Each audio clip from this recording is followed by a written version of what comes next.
এবং সেই দুটো ভুলের জন্য তোমার আসলে এই আজকের এই একটু খারাপ পজিশন। তো ও সেটা রিয়েলাইজ করেছে কি করেছে যে ও রিয়েলাইজ না করলেও আমি রিয়েলাইজ করছি, কারণ না হচ্ছে করলে আবার কি ডাইরেক্ট 100 বলো হ্যাঁ। হ্যাঁ না হলে না নিয়ে তুমি এখন কি ঝগড়া করবো আমার সাথে? লাঠিটা আনছো ভাইয়া? আমি তো নিজেই লাঠি। যাই হোক, আমরা গতকালকে একটা লাইভ করছি, আপনারা দেখছেন লাইভে, হয়তো বা আমরা অনেক কথাই বলছি, অনেক খুনসুটি করছি, এখনো দুষ্টামি করতেছি। আর আমাদের অনেক কথাই যদি ভুল হয়ে থাকে আপনারা অবশ্যই ক্ষমা সুন্দর দৃষ্টিতে দেখবেন। অনেক সম্মানিত মানুষরা আপনারা আছেন, আবার অনেক সম্মানিত মানুষরা এই ভিডিওটা দেখবেন। সো লায়লা যে কেসগুলো করেছিল আমার বিরুদ্ধে, আমার অনেক হ্যাসেল হচ্ছিল, আমার জীবনে চলাফেরায় অনেক মানে সমস্যার সম্মুখীন হচ্ছিলাম। যেমন লাইফটা লিড করতে পারতেছিলাম না, বিজনেস করতে পারতেছিলাম না, কন্টেন্ট ক্রিয়েশন করতে পারতেছিলাম না, ফ্যামিলি দেখতে পারতেছিলাম, সব কিছুর মাঝখানে আবার একটা সময় হচ্ছে যে কাঠগড়ায় যে দৌড়াদৌড়ি করতে হচ্ছে, আদালতে দৌড়াদৌড়ি করতে হচ্ছে। তারপর ওকে আমি বললাম যে আসলে বিষয়টা কিন্তু সলভ করা যায়। ও নিজেও রিয়েলাইজ করছে যে আসলে মামুন অনেক বেশি শাস্তি, কি তুমি কি এটা রিয়েলাইজ করছো যে অনেক বেশি শাস্তি দিয়ে ফেলছো আমাকে? না, দেখছো কম হয়ে গেছে। শাস্তি কম হয়ে গেছে, ঠিক আছে, তাহলে আরো শাস্তি দাও, আর কি করবা বলো তারপরে। হ্যাঁ না, আগে বলো, এটা ক্লিয়ার করে নাও, শেষ করি, ধাপে ধাপে শেষ করি। লাইন শেষ করো তারপরে। আচ্ছা, লায়লা গতকালকে বলো যে হ্যাঁ আমি রিয়েলাইজ করছি যে মামুনকে অনেক বেশি শাস্তি দেওয়া হয়ে গেছে, যতটুকু দরকার ছিল তার চেয়ে বেশি শাস্তি দিয়ে ফেলছি, এখন ওভার অনেক শাস্তি হয়েছে। সো এখন হচ্ছে আমার কথা হচ্ছে যে যদি নিজেদের মধ্যে সব কিছু সোর্ট আউট করা যায়, তাহলে আমরা কেন, ওরও কিন্তু একটা ফ্যামিলি আছে, ওরও কাজ আছে, ও জব করে, সো ওরও কিন্তু সময় দিতে হয় ওর ব্যক্তিগত জীবনে, সো ওরও কিন্তু যেতে হয় ডেটে, কোর্টে দৌড়াদৌড়ি করতে হয়, ওরও একটা হ্যাসেল, আমারও একটা হ্যাসেল, আমারও কোর্টে দৌড়াদৌড়ি করতে হয়। সো আমার ওর কাছে রিকোয়েস্ট ছিল যে তোমারও এই মামলাটা শেষ করে ফেলে আমরা তুমি এটা আপোষ করে ফেলো, আমাদের মধ্যে নিজেরা সর্ট আউট করে ফেলি, নিজেরা যেভাবে সমাধান করা যায়। সো গতকাল রাতে আমরা এটা সমাধান করলাম। মাসুদ ভাইয়ের বার্থডে ছিল গতকালকে, মাসুদ ভাইকে স্পেশালি থ্যাঙ্কস, মাসুদ ভাই থেকে জিনিসটা সলভ করলো। মাসুদ ভাই কথা বলে দিল, আমাদের মাঝখানে সব কিছু বলে দিল। তারপর আমরা কথা বললাম, ও বললো যে ঠিক আছে তুমি সরি বলবা, তুমি রিয়েলাইজ করছো যেহেতু, তুমি সরি বলো, তাহলেই হলো, আমার আর কিছু লাগবে না, আমি মামলা তুলে ফেলতেছি। তুমি কি আসলে রিয়েলাইজ করেছো? হ্যাঁ আমি রিয়েলাইজ করেছি যে অবশ্যই এক হাতে তালি বাজে না, আমি কিছু একটা ভুল করেছি, এই জন্য তুমি কষ্ট পেয়েছো, তাই তুমি আমার বিরুদ্ধে মামলা করেছো, আমাকে কষ্ট দিয়েছো। আর তোমার সাথে আসল কষ্টটা তুমি কষ্ট দিয়েছো, সেটা রিয়েলাইজ হয়েছে তো না? হ্যাঁ রিয়েলাইজ হয়েছে, তোমায় কষ্ট দিয়েছি, আর তুমি রিয়েলাইজ করেছো তুমি যে আমাকে কতটা কষ্ট দিয়েছো, তুমি যে দ্বিগুণ কষ্ট দিয়েছো, সেটা কি রিয়েলাইজ করেছো তুমি? আচ্ছা ও শেষ করো। আচ্ছা যাই হোক, একজন একজন করে শেষ করি, তারপর আরো যদি প্রশ্ন থাকে আপনারা করতে পারেন, কোনো সমস্যা নেই, আমি প্রশ্নের উত্তর দিতে পারবো। আর আজকে আপনারা সবাই না, ও শেষ করুক, আমি বলি তারপরে। জি বলেন। না, কোশ্চেন পরে। আচ্ছা কোয়েশ্চেনে পরে যাই। আমরা এখন হচ্ছে কেসটা নিয়ে আমরা মিউচুয়ালি আন্ডারস্ট্যান্ডিংয়ের মধ্যে চলে আসছি। আমরা কেসটা খুব শীঘ্রই মানে আইন প্রক্রিয়া যেটা আছে, প্রক্রিয়ায় আমরা এটা শেষ করব। কেসটা শেষ হয়ে গেলে আলহামদুলিল্লাহ আমরা আমাদের নর্মাল লাইফটাই আবার ফিরে আসব। আর আমাদের কন্টেন্ট ইনশাল্লাহ আগামীতে দেখতেও পারবেন, আপনারা দেখতে পারবেন ইনশাল্লাহ, ভালো কিছু আসবে।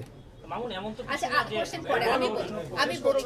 সো যেটা হয়েছে যে আপনারা তো সবাই জানেন মামুন আসলে বেশি ফোকাস করলো মামলাটার দিকে, বাট আমি বেশি ফোকাস করব হচ্ছে যে মামলার রুট কজটা। মামলা কখন হয়? যখন আসলে কোনো একটা অপরাধ সংঘটিত হয়, বা কোনো একটা ক্রাইম, কোনো একটা দোষ, কোনো একটা ত্রুটি সংঘটিত হয় ইচ্ছাকৃতভাবে, তখনই কিন্তু একটা মামলা হয়ে যায়।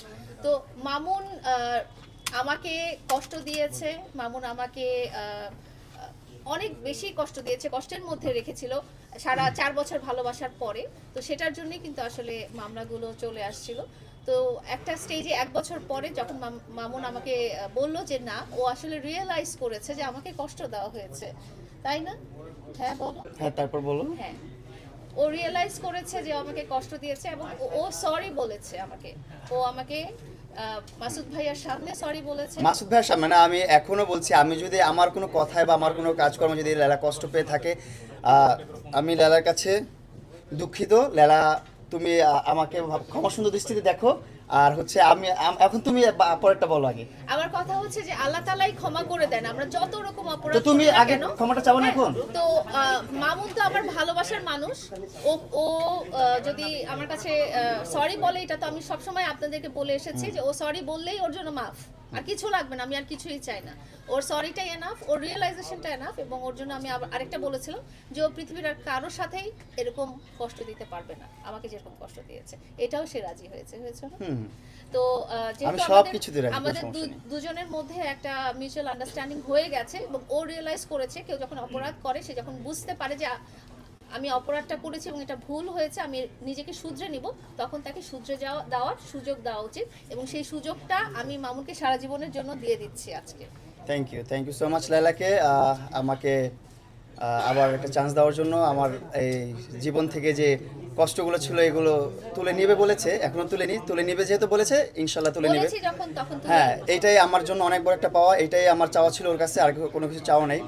ওর কাছে চাওয়া ছিল যে 2টা কেস যেন উইথড্র করে ফেলে, অ্যান্ড ও এগ্রি করছে যে ও উইথড্র করবে। থ্যাংক ইউ সো মাচ লায়লাকে। আর আমি কিন্তু তোমাকে সরি বলছি, তুমি কিন্তু এখনো সরি বলো নাই আমাকে। আচ্ছা, আমি মামুনকেও সরি বলছি, কারণ আমি আমার কথা হচ্ছে যে মামুন যদি আমার কথায় ঠিক না হতে পারে, তুমি এত কথা পেঁচাও কেন? আমার কথা হচ্ছে মামুন যদি সোজা কথায় ঠিক না হয় তাহলে ওকে একেবারে দেওয়ালে পিঠ ঠেকায় ঠিক করতে হবে। তো দেওয়ালে পিঠ থেকে ও কিন্তু ঠিক হয়ে গেছে। তুমি দেয়াল শুধু ঠেকাও না, দেয়াল ভেঙে ফেলছো, দেয়াল ভেঙে একবারে ফাঁকার মধ্যে আমার সবাই দিছো। ওই নামে ডাকেন না। এটা বলো। আচ্ছা আমরা কিন্তু সরি টপিকটা কিন্তু আবার অ্যাভয়েড করে গেছি। তো মামুনি কিন্তু দেওয়ালে পিঠ থেকে যে কিন্তু সে রিয়েলাইজ করেছে এবং সে সরি হয়েছে। সো আমাদের দুজনের ব্যাপারটা কিন্তু এখানেই শেষ। আমরা দুজনকে সরি বলেছি, দুজনের যেসব ওর কমপ্লিমেন্ট থাকবে ছিল সেগুলো আমরা উইথড্র করেছি, এবং আমি বলেছি মামলা রিলেটেড যেগুলো যেভাবে যত দ্রুত ক্লোজ করা যায়, যেহেতু আমি তাকে প্রমিস করেছি আমি সেটা করে দিব, এবং সেও আমাকে প্রমিস করেছে যে সে আমার প্রতি সরি, সে নিজের প্রতি অনুতপ্ত এবং সে কারোর সাথে আর এরকম করবে না। এখন তুমিও সরি বলো। বলছি তো বাবু। না, সুন্দরভাবে। আচ্ছা বাবু, আমি সরি। তুমি এত কমপ্লিকেটেড করো কেস। হ্যাঁ, সরি।